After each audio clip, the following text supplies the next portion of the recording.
মমতা ব্যানার্জি অভিষেক ব্যানার্জিকে টাকা দিয়েছি না, আমি নিজের টিকিটের জন্য আইপ্যাককে টাকা দিতে পেরেছি। ইন হাইন্ডসাইট মা দক্ষিণাকালী বাঁচিয়ে নিয়েছে।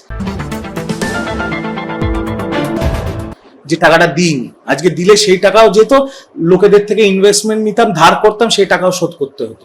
সো আমি জানি না কে তোলাবাজি করে কোথায় পৌঁছতো, বাট এইটুকু বলতে পারবো যে for the last 1.5-2 years a political party like Trinamool Congress এটা পুরোটাই চালাতো আইপ্যাক বলে একটা বেসরকারি সংস্থা।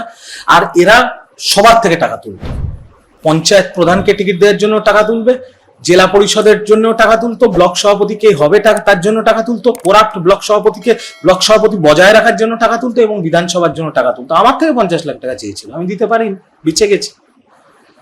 তো টাকা আইপ্যাক তুলতো, এটা আমি গ্যারান্টি দিয়ে বলছি। এবার তারপরে আইপ্যাক সেই টাকাটা নিয়ে কি করতো আমি জানি না, কারণ মমতাদি পার্টি হেরে গেছে, মমতাদি বাড়িতে, অভিষেকদা বাড়িতে, অভিষেকদার নামে এফআইআর হচ্ছে, অভিষেক বন্দ্যোপাধ্যায়ের বাড়িতে কর্পোরেশন নোটিশ পাঠাচ্ছে, আর আইপ্যাক কর্তারা বেকসুর খালাস হয়ে এখন ইউরোপে ঘুরে বেড়াচ্ছে।